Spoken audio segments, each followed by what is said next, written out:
Hello everyone. Today we will do 5th June's Indian Express newspaper. So nothing much to say, but we will start from the editorial itself.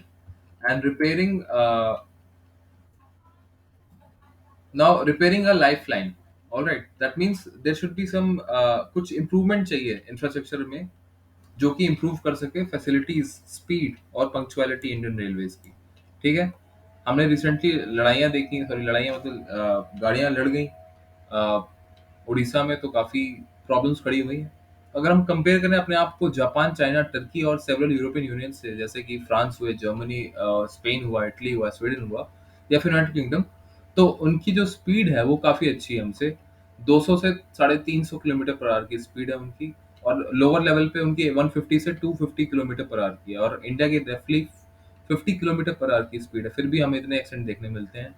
India जो है एक slightly higher वो post पे position पे पाता है अपने आप को Egypt, Mexico, Tanzania, democratic Republic of Congo, Nigeria, Pakistan. अगर हम सेफ्टी की बात करें इंडियन रेलवेज की, ठीक है, और उसकी परफॉर्मेंस की बात करें, और टेक्नोलॉजिकल डेवलपमेंट चाहिए एयर में, रोड में, ट्रांसपोर्टेशन में, जो कि एक डेवलप्ड नेशन के पास है। और इंडिया को एक्सपैंड करना है, मॉडर्नाइज करना है अपने एग्जिस्टिंग रेलवे सिस्टम को, जो कि 1970 से हम उसको साथ में रख के घूम रहे हैं। चाइना को अगर हम साथ में देखें तो चाइना काफी पीछे था इंडिया से 1950s के टाइम पे। ठीक है। और चाइना ने अपनी लेंथ बढ़ाई, ठीक है, रेलवे लेंथ बढ़ाई, रेलवे स्पीड बढ़ाई, और आज के टाइम पे चाइना काफ़ी आगे है इंडिया से कंपेयर किया जाए तो।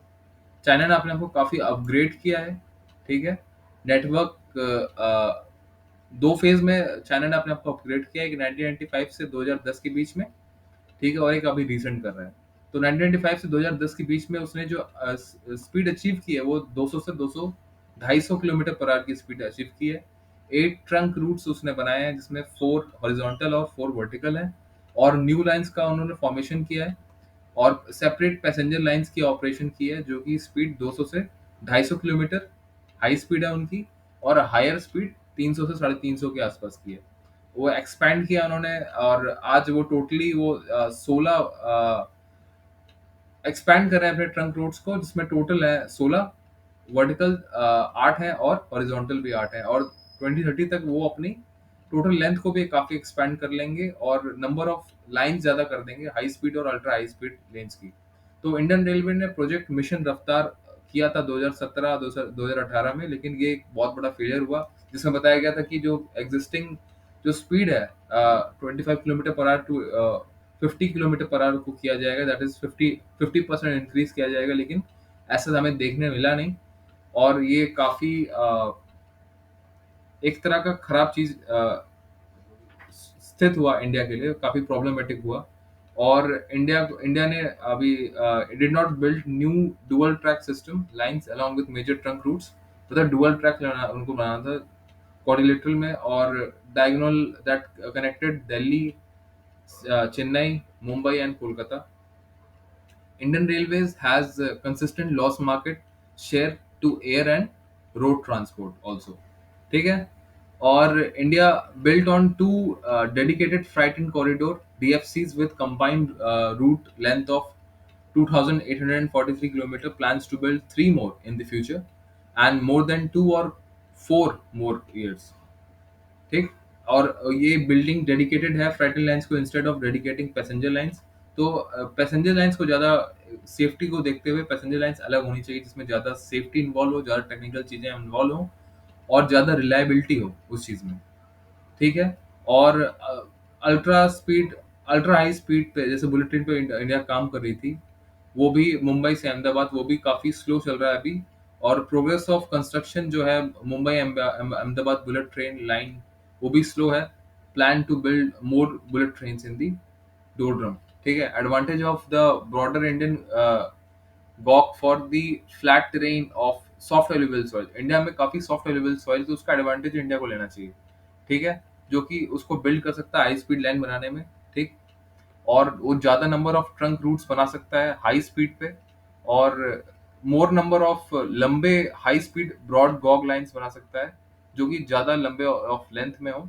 और ये सब 15 साल के बीच में किया जा सकता है। और इंडिया के पास सफिशिएंट कैपिटल भी है, अभी रिक्वायरमेंट भी है, और जो कि पैसेंजर्स और फ्रेट एंड ट्रैफिक दोनों को ही कंट्रोल कर सकता है और काफी अच्छा उन पे काम कर सकता है बाय 2060 टू 2070। और इंडियन रेलवे फिर से अपने आप को रिक्लेम करेगा role of lifetime in India transportation, lifeline in the Indian transportation. अगर हम बात करें इसकी एल नीनो की, तो ये बीटिंग एल नीनो है। ठीक है, जो बताया गया 3 पॉसिबल हेडविंड्स हैं, क्या क्या दिक्कतें आ सकती हैं। जेवल globe economic slowdown, export में काफी प्रॉब्लम खड़ी हो सकती है हमसे इंडिया के लिए, क्योंकि काफी ग्लोबल इकोनॉमिक स्लो डाउन चल रहा है। क्यूमुलेटिव इफेक्ट ऑफ इंक्रीज, काफी इंक्रीज रेट देखने मिल रहा है, और साथ में एल नीनो भी आ रहा है। लेकिन जो इनमें से मोस्ट इमीडिएट थ्रेट जो है हमारे लिए वो एल नीनो है, क्योंकि कोई हाई प्रोबेबिलिटी है कि एल नीनो डेवलप करेगा जुलाई से अगस्त के बीच में। जो रेनफॉल काफी देखने मिल सकती है जून और सितंबर के बीच में, 96% से ज्यादा सीजनल एवरेज रेनफॉल हमें देखने मिल सकती है। और मोस्ट ऑब्वियस कैजुअलिटी जो होंगी वो खरीफ क्रॉप पे होंगी, जो कि प्लांट होती हैं जून जुलाई के मौसम में, महीने में। एंड वो रिड्यूस करेंगी विंडोज के लिए, जो कि एक पीरियड ऑफ प्लांट ग्रोथ जो होता है वो कम हो जाएगा।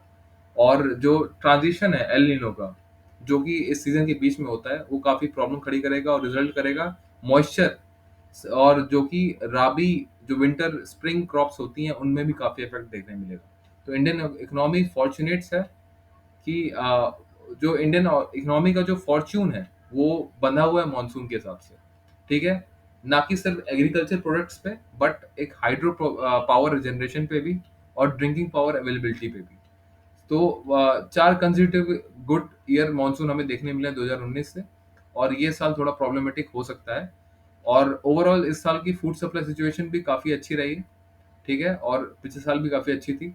और इंडिया का जो व्हीट क्रॉप है, मिल्क है, वो बड़ा पॉलिसी मेकर के लिए, पॉलिसी मेकर्स के लिए काफी हार्ड टैग बन गया था, मतलब हेडेक बन गया था। और लेकिन इस बार जो यील्ड है वीट की अनसीजनल रेंज के कारण, वो काफी गवर्नमेंट एजेंसी से अच्छा रहा है, और वो प्रोड्यूस करता है इनफ ग्रेन के लिए, जो so that the requirement of public distribution system काफी अच्छा हो सके। So both government and RBI should look closely watch on the monsoon, monsoon पे काफी ध्यान देकर उन्हें अपने पॉलिसी मेकिंग पे काम करना होगा, तभी कुछ फायदा मिलेगा। आगे बढ़ते हैं। ओके, जो मेथीज और कुकी का जो प्रॉब्लम चल रही है, अब जो कई लोग जंतर मंतर में जाके प्रोटेस्ट कर रहे हैं मेथीज मणिपुर के। तो मणिपुर कोऑर्डिनेशन कमेटी एक अम्ब्रेला ग्रुप है, सिविल सोसाइटी ऑर्गेनाइजेशन है, स्टूडेंट बॉडीज का, जिन्होंने कुछ चैंट्स किए हैं, save Manipur and Kuki go back. तो उनका मानना है कि हम पूरी कुकी कम्युनिटी के खिलाफ नहीं है, लेकिन जो कुछ टेररिस्ट ग्रुप हैं कुकी के, हम उनके खिलाफ हैं। हम उन्हें बोलते हैं कि जो स्टेट एडमिनिस्ट्रेशन अच्छे से नहीं चले दे रहे हैं, सिक्योरिटी फोर्सेस को प्रॉब्लम ला रहे हैं। ठीक है, तो हम उन्हें स्टॉप करना चाहते हैं, मिलिटेंट ग्रुप के खिलाफ हैं हम, क्योंकि कम्युनिटी के खिलाफ नहीं है। ठीक है, और जो कि violating of suspension of operations agreement with the government जो हुआ है, और उन्होंने उसे एथनिकल कॉन्फ्लिक्ट नहीं बताया है। हालांकि चीफ ऑफ डिफेंस स्टाफ तो उसे काफी एथनिकल कॉन्फ्लिक्ट बता रहे हैं, लेकिन उनके मेथीज के हिसाब से एथनिकल कॉन्फ्लिक्ट नहीं है। तो सस्पेंशन ऑफ ऑपरेशन जो सीज फायर एग्रीमेंट हुआ है गवर्नमेंट द्वारा, ये एक पीपल टू पीपल कॉन्फ्लिक्ट है। और जो इंडिया म्यांमार बॉर्डर खुला हुआ है उसको रोकने के लिए, मतलब इस कॉन्फ्लिक्ट को रोकने के लिए इंडियन गवर्नमेंट को इंडियन म्यांमार बॉर्डर सील करना पड़ेगा टेररिस्ट ग्रुप को अक्रॉस इन्फिल्ट्रेट करने के लिए, और एनआरसी लाइन करना पड़ेगा आसाम में, जो कि इलीगल इमिग्रेंट्स को बाहर भगाएगा इस मणिपुर से। और जो कुकी इंसर्जेंट ग्रुप है वो डिनाइड कर रहे हैं वॉयलेशन ऑफ एसओआर एग्रीमेंट को। ठीक है, और ये सिर्फ एसटी स्टेटस के लिए नहीं है, जो कि हाई कोर्ट ने बोला था मेथिस के लिए, बट ये उनके लिए एक वो चीज बन के आ गई है, उभर के आई है। ये कोई एसटी कोटा जॉब्स पाने के लिए नहीं, बट एक कम्युनिटी रिप्रेजेंटेशन के लिए। ठीक है, और जैसे उन्होंने बताया कि क्रैकडाउन ऑफ पॉपी प्लांटेशन भी हुआ है, community was shelter for giving the foreigners from Myanmar, shelter दे रही थी कुकी ट्राइब, और पॉपी कल्टीवेशन करती है। तो लेकिन वहाँ के लोगों ने बताया कि अगर कुछ पॉपी के इंस्टेंस आए हैं कल्टीवेशन के, और कुछ इलीगल इमिग्रेंट्स को अगर हमने राह दी भी है, तो उसका ये मतलब नहीं कि हम ड्रग रनर्स हैं और टेररिस्ट हैं। ऐसा कुकी कम्युनिटी का बोलना है, लेकिन मेथीस कुछ और बोल रही है। सो बहुत प्रॉब्लमेटिक सिचुएशन है, देखें गवर्नमेंट कैसे डील करती है इस चीज़ के ऊपर। लेकिन मैं एक तरह से मैं कुकी की कमी बोलूंगा इसमें, क्योंकि मेथीस की क्या प्रॉब्लम हो सकती है, मेथीस तो अपने आराम से रह रहे हैं। कुकीज फालतू में क्यों आप फॉरेन के लोगों को आप वो दे रहे हो और पॉपीज कल्टीवेशन कर रहे हो, फिर आर्म्स डील कर रहे हो। कोई अगर एक एसटी कोटा पाना चाहता है अपने रिप्रेजेंटेशन के लिए, तो उसके लिए क्यों मना कर रहे हो आप?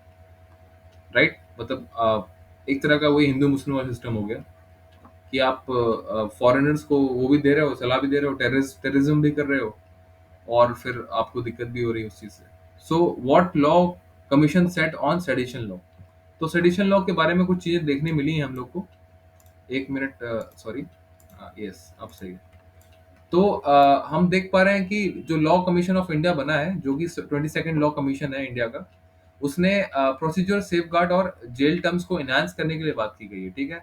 उन्होंने मॉडिफिकेशन किया या फिर अमेंडमेंट्स किए हैं के लिए रिकमेंडेशन दिया है, section 124 A of IPC Indian penal code.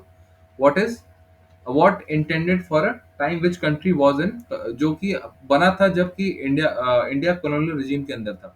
Sedition law है क्या? Section 124 of Indian penal code stipulated the punishment for either spoken or written or by any sign of visible representation of the country. मतलब अगर आप कुछ बोलते हो, कुछ लिखते हो, कुछ साइन देते हो जो कि एक विजिबल रिप्रेजेंटेशन है कि आप गवर्नमेंट से हेट कर रहे हो या फिर गलत तरीके से अपना व्यू को रिप्रेजेंट कर रहे हो और नेशनल पीस में प्रॉब्लम ला रहे हो, तो उसको सेडिशन लॉ के अंदर में लाया जाएगा। तो एक केस स्टडी दी हुई है, Kedarnath Singh versus state of Bihar, इसको आप यूट्यूब पे देख सकते हो। और काफी मैंने तो देखी नहीं है वैसे, लेकिन मैं देखूंगा। ये केस स्टडी आ सकता है, अगर बाई चांस आपसे मेंस में क्वेश्चन पूछ लिया तो आप इसमें केस स्टडी इंक्लूड कर सकते हो, ठीक है। और इसके थ्रू आपको कुछ पॉइंट्स तो मिलेंगे यार, 1 1.5 नंबर तो मिल ही जाएगा। तो इसमें क्या रिकमेंडेशन दी गई थी कि जो 3 चेंजेस एंटी सेडेशन, जो सेडेशन लॉ है उसमें कुछ 3 चेंजेस के लिए बोला गया हुआ है। एक तो केदारनाथ रूलिंग, जो Kedarnath versus state of Bihar वाला प्रॉब्लम था, उसके चीज को इंक्लूड किया गया है कि inclusion of ratio of Kedarnath ruling into provision of adding with tendency of insight violence और कॉज पब्लिक डिसऑर्डर। मतलब वायलेंस और पब्लिक डिसऑर्डर को भी इंक्लूड किया गया है इसमें। और इम्प्रिजमेंट के लिए भी चीजों को बढ़ाया गया है इसमें। और 124 ए जो है उसमें जेल टर्म 3 साल की दी हुई है इम्प्रिजमेंट, या तो 3 साल या तो लाइफ टाइम इम्प्रिजमेंट दिया गया। लेकिन इसको हमारे पास कुछ बीच का सिस्टम नहीं था, या तो 3 साल की जेल होगी उसे, या तो लाइफ टाइम बंद कर दोगे। तो इससे बेहतर है कि 3 साल को एक्सटेंड करके कुछ मीडियम रखा जाए। तो उन्होंने 7 साल का टाइम पीरियड बताया हुआ है, जो 22nd अमेंडमेंट दी हुई है, ठीक है। और ये प्रिवेंट करेगा मिसयूज ऑफ लॉ को भी, जैसे कि प्रोसीजर जो गार्ड है, जो उन्होंने इंक्लूड किया कि जो प्रोसीजर सेफ गार्ड है, कोई भी एफआईआर रजिस्टर नहीं की जाएगी अनलेस एंड अनटिल जो जो ऑफिसर है वो वो इंस्पेक्टर की रैंक से कम हो। अगर वो इंस्पेक्टर की रैंक से कम हो तो एफआईआर रजिस्टर ही नहीं होगा। और तभी रजिस्टर हो सकता है जब एफआईआर एक इंस्पेक्टर रैंक या इंस्पेक्टर रैंक से ऊपर का ऑफिसर सामने होगा, तो ही फर्स्ट इंफॉर्मेशन रिपोर्ट रजिस्टर की जाएगी। अब कुछ क्रिटिसिज्म है सेडिशन लॉ को लेकर। कुछ लोगों ने बताया कि ये यूनिटी और इंटीग्रिटी ऑफ इंडिया के लिए प्रॉब्लम है, थ्रेट है इंटरनल सिक्योरिटी के लिए। और Maoist extremism and militancy and ethnic conflicts north east, terrorism in Jammu and Kashmir, इन सब चीजों को लेकर प्रॉब्लमेटिक है। तो ये आर्टिकल 19(2) और 19(1) को काफी प्रॉब्लम क्रिएट करता है, जो कि फ्रीडम ऑफ स्पीच और असेंबली का एक बड़ा वो दिया हुआ है, राइट दिया हुआ है ना हमें, राइट टू फ्रीडम। तो उसमें प्रॉब्लमेटिक खड़े कर सकता है। कुछ लोग बोल रहे हैं कि ये रियलिटी डिफरेंट है एवरी जुरिस्डिक्शन से। ये एक कॉलोनियल लॉ है हमारी बुक में, ठीक है। एविडेंस है कि कुछ एडवांस डेमोक्रेसीज जो वर्ल्ड में है उनमें ऐसा कोई लॉ नहीं है, ठीक है। फिर existence of counter terror legislation के लिए बताया गया है कि काउंटर टेरर लेजिस्लेशन जो है वो एडिक्वेट थ्रेट कभी बन जाते हैं स्टेट के लिए, ठीक, कभी कभी अगेंस्ट बोल देते हैं स्टेट के लिए। तो उससे उन्हें भी अगर आप बंद कर दोगे, फिर तो अगर बाई चांस पॉलिटिकल स्पीच में कुछ थ्रेट हल्का सा कुछ बोल दिया तो आपने, तो उसको बंद कर दोगे एंटी नेशनल बोलने के कारण में। लेकिन जो कोर्ट ने बताया कि प्रॉपर नॉर्म्स हैं उसके कि किस बेसिस पे बोला जा रहा है। कोई बोल दे कि पाकिस्तान को वो दो और जिहाद फैलाओ, तो ऑफ कोर्स की बात है कि उसको जेल तो मिलेगी। लेकिन अब कोई बोल रहा है कि हमें पाकिस्तानियों से भी हमदर्दी रखनी चाहिए और मुस्लिम से भी हमदर्दी रखनी चाहिए। तो एंटी गवर्नमेंट नहीं है वो चीज़, ठीक है? एंटी लॉ, एंटी इंडियन नहीं है वो चीज़। तो सेडिशन बीइंग कॉलोनाइज्ड लेगेसी, तो बताया गया कि ये सब उस समय जॉइन किया गया था जब कि इंडिया ब्रिटिश रिजीम के अंदर था, और ये एक धब्बा है जो हमारे फ्रीडम फाइटर्स के खिलाफ इस्तेमाल किया गया था और उसको अभी भी रखा हुआ है। तो ये तो बेफालतू की बात हुई, क्योंकि कंप्लीट इंडियन सिस्टम ही ब्रिटिश की देन है, तो आप किस चीज को हटाओगे? पूरा कॉन्स्टिट्यूशन ही ब्रिटिश की देन है, राइट? और जो इंडियन पुलिस फोर्सेस हैं, जो सिविल सर्विसेज का जो वो कंप्लीट एरा है, जो पूरा कंप्लीट सिस्टम है, जो कंप्लीट ऑर्गेनाइजेशन बनी हुई है, वो ब्रिटिश एरा की देन है। तो आप उसको भी हटा दोगे तो बचेगा क्या फिर, राइट? तो इसलिए ये सब क्रिटिसिज्म बताए गए हैं। और फिर बताया गया कि कैसे एआई ने हेल्प किया एंटीबायोटिक्स को बचाने में, ठीक है? ऐसे कुछ सुपर बग हैं जो कि एंटीबायोटिक्स से भी नहीं मानते हैं। और आर्टिफिशियल इंटेलिजेंस जो मेडिसिन में काफी अच्छा उसका इस्तेमाल देखने मिलता है, एग्जांपल काफी अच्छा है, antibiotic power to kill the super bug. तो सुपर बग कुछ बैक्टीरिया हैं जो कि रेसिस्ट कर लेते हैं एंटीबायोटिक्स को। 2 मिलियन से ज्यादा यूएस में लोग मारे जाते हैं, ठीक है, अफेक्टेड है। और इसका नाम दिया है एसिनेटो बैक्टेर बाउमानी, एसिनेटोबैक्टर बाउमानी। और ये क्या एक एंटीबायोटिक टारगेटिंग है जो एसिनोबैक्टीरियम बाउमानी है, ठीक है? एंटीबायोटिक को टारगेट करता है ये। तो ये बैक्टीरियम आइडेंटिफाइड किया गया है डब्ल्यूएचओ के द्वारा, एक one of the most dangerous antibiotic resistance bacteria है, जो कि न्यूमोनिया और मेनिंगस इन्फेक्टेड वुंड्स को और लाइफ को डेथ की तरफ लेके जाता है, ठीक है? Benomoni is used among the hospitable settings for continuing on surface of large period। जो एंटीबायोटिक्स है वो प्रिवेंट करते हैं बैक्टीरिया जो इन्फेक्शन को, ठीक है? तो antibiotic resistance could occur on the bacterial change in response to use of these medicine. तो एंटीबैक्टीरियल से भी नहीं मानते, उनकी रेजिस्टेंस पावर बढ़ चुकी है काफी। तो ये काफी प्रॉब्लमेटिक थ्रेट बना रहा है, ठीक है, थ्रेट। और ये एंटीबायोटिक्स की एबिलिटी को थ्रेट दे रहा है मेडिसिन की, कि वो कॉमन इन्फेक्शन को या फिर डिसीजेस को दूर ना कर पाए। तो काफी बड़ी प्रॉब्लम सिचुएशन है। और डब्ल्यूएचओ ने लिस्ट किया इन्फेक्शन जैसे pneumonia, tuberculosis, food borne diseases को बिकमिंग हार्डर टू ट्रीट। मतलब ये काफी दिक्कतें पैदा करेंगे, उनको ट्रीट नहीं कर सकते जो फूड बॉर्न डिसीजेस हैं। और जो एग्जिस्टिंग मेडिकल कंडीशन है वो इंक्रीज नहीं हो पा रही ड्यू टू उसमें काफी ज्यादा एंटी बैक्टीरियल रेजिस्टेंस के कमी के कारण, ठीक है? तो एआई हेल्प कैसे करता है? वो आइडेंटिफाई करता है पैटर्न को और उसके सोल्यूशन को पता लगाता है, ठीक? बनोमनी जो है which is one of use pause of the growth of bacterium. तो ये बैक्टीरियम को एआई क्या करता है? ये ऐसी रिसर्च करता है जिससे बैक्टीरियम की ग्रोथ रुके फर्स्ट ऑफ ऑल, और structure of each molecules in the machine learning model. तो मशीन लर्न करती है कि उस मॉलिक्यूल का स्ट्रक्चर कैसा है और उसे कैसे तोड़ा जाए, ठीक है? और वो अलाउ करता है एल्गोरिदम पे। It allowed the algorithm to learn chemical features associated with the growth in habitation.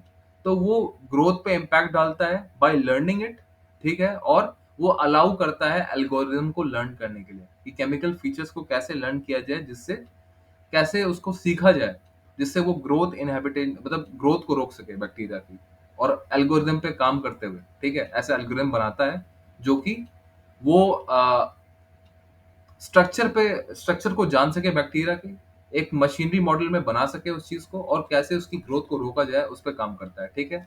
जो कि फोकस करता है ज्यादा स्ट्रक्चर पे, और जो एग्जिस्टिंग एंटीबायोटिक्स थे उनके उनके हिसाब से, ठीक है? और कैसे एक इफेक्टिव वे बनाया जाए उनको मारने के लिए। और बेनोमली this is man named as abosin. This has been named as abosin, ठीक? तो ये वाला भी अपना कंप्लीट हो गया। या इसकी बात करते हैं अब। बिहाइंड फॉलिंग पल्सेस इम्पोर्ट्स, ठीक है? 90% self sufficient in dal. Indian imports pulses have came down to 6.61 billion tons in 2016 to 2.52 metric million tons in 2023। मतलब बताया जा रहा है कि इंडिया जो है वो इंपोर्ट्स में पीछे जा रहा है। किस चीज में? दाल में तो काफी अच्छा काम कर रहे हैं वो लोग, इंपोर्ट हम कम कर रहे हैं, ठीक है, गवर्नमेंट ने काफी अच्छा काम किया। लेकिन ऑयल पे, एडिबल ऑयल पे काफी खराब चीज हुई है।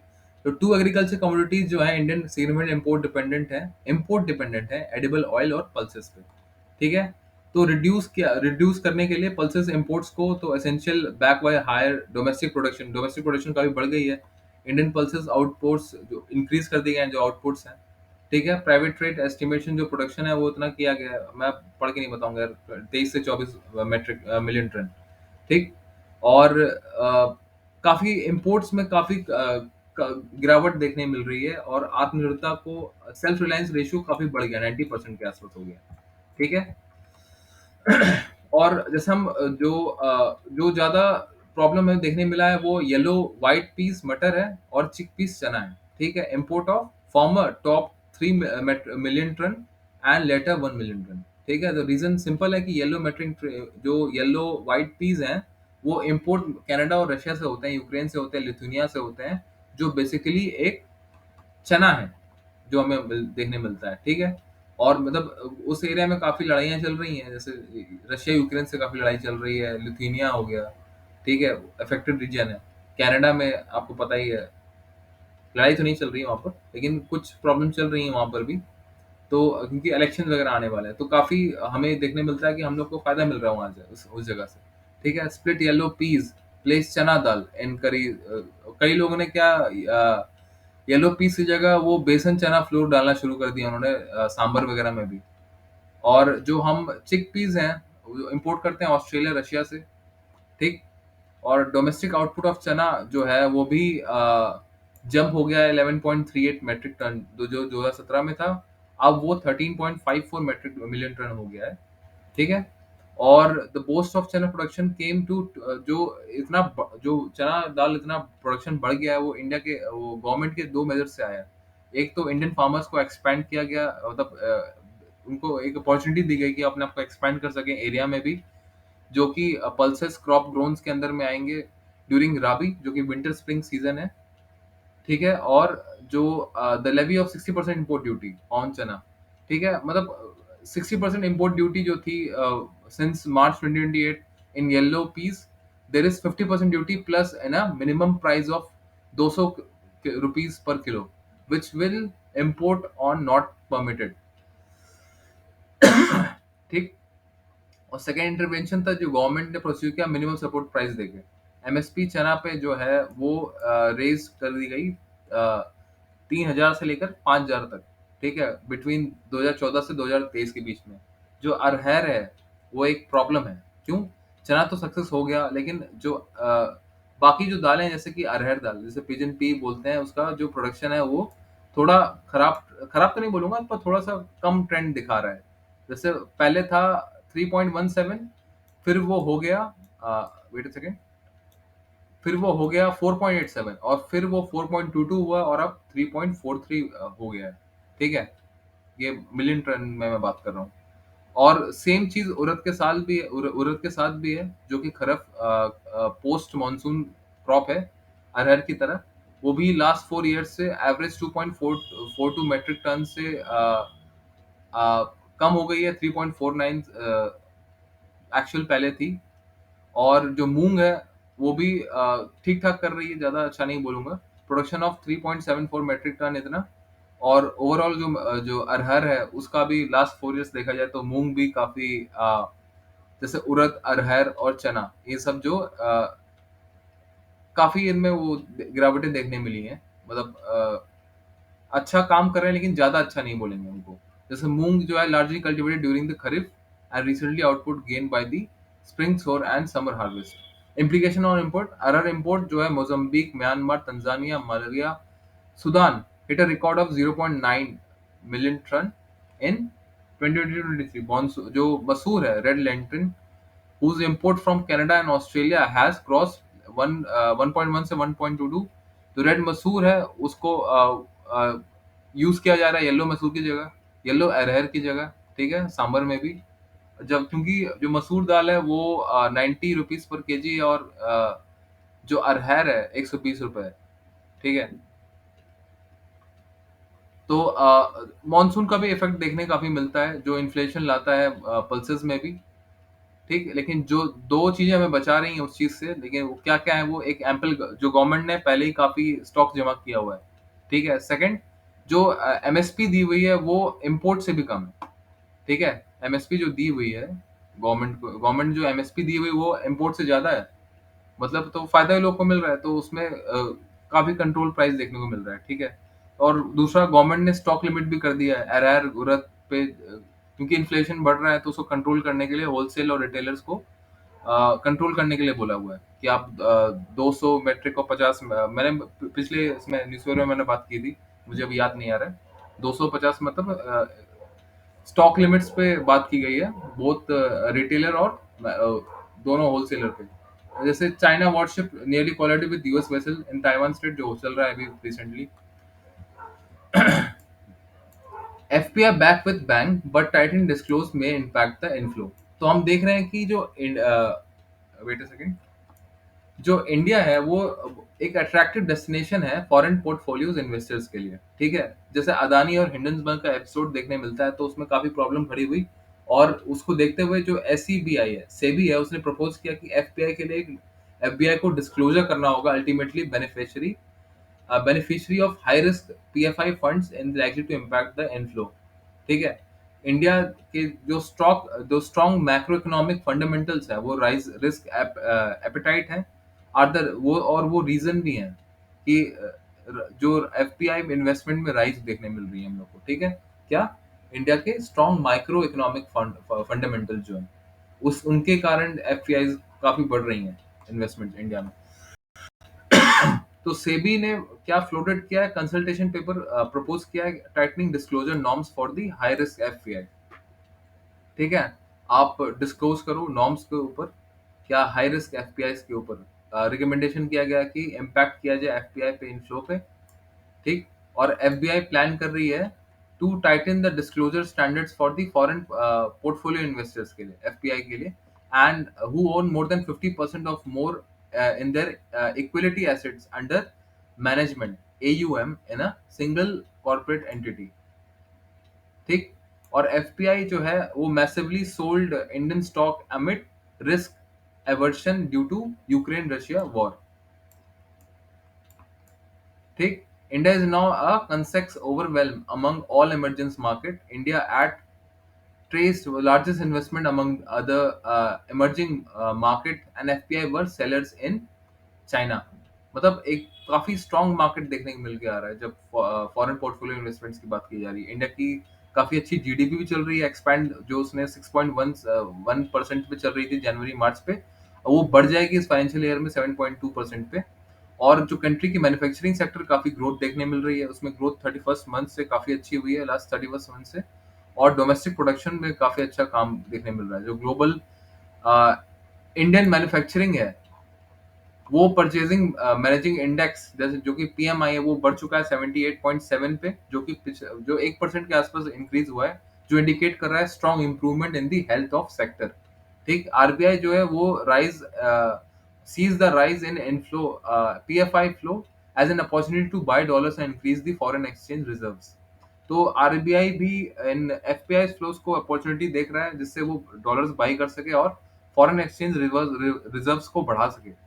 or RBI's intervention in the forex market, and they were buying dollars from market, and when the RBI purchases dollar it gives the rupee in return, which helps in improving the banking system liquidity, ठीक? जो कि help करता है banking system liquidity पे, ठीक? मतलब RBI जो है वो परचेज डॉलर करेगी तो उससे जो रुपए वो अगेंस्ट रुपीस देगी, ठीक है? जो कि हेल्प करेगी improving of banking system liquidity पे। और आरबीआई की जो डॉलर बाइंग फॉलोइंग राइज है एफपीआई में, inflow is just a reason for the improvement of bank system liquidity.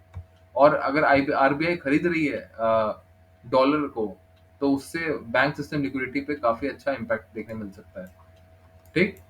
और e commerce boost their norms and export streamline, ठीक? जो e commerce ने काफी हेल्प किया है एक्सपोर्ट्स को बूस्ट करने के लिए। तो नेशनल ई कॉमर्स पॉलिसी है, उसने क्रिएट किया है एक conclusive environment for overall development of sectors की enabler of effective exchange of goods and services and boost exports through e commerce, जिससे बिजनेस करने में आसानी होगी, मॉडर्न टेक्नोलॉजीज को अडॉप्ट किया जाएगा इजिली, और सप्लाई चेन को इंटीग्रेट किया जाएगा। 2050 में जो global cross border e commerce export है वो बढ़ गया है 2 ट्रिलियन तक, और FDP foreign trade policy of India जो है वो ई कॉमर्स जो एक्सपोर्ट पोटेंशियल है वो रेंज 200 बिलियन से 300 बिलियन एनुअली 2023 में हो जाएगा। इंडिया अलाउ कर रहा है 100% FDI foreign direct investment in the market place model of e commerce, but no FDI is permitted for the inventory inventory based model. That means inventory based models पे allowed नहीं है, लेकिन जो भी e commerce के basis पे कर सकते हैं उन्हें 100% एफडीआई दिया जा रहा है, फॉरेन डायरेक्ट इन्वेस्टमेंट मतलब कंप्लीटली।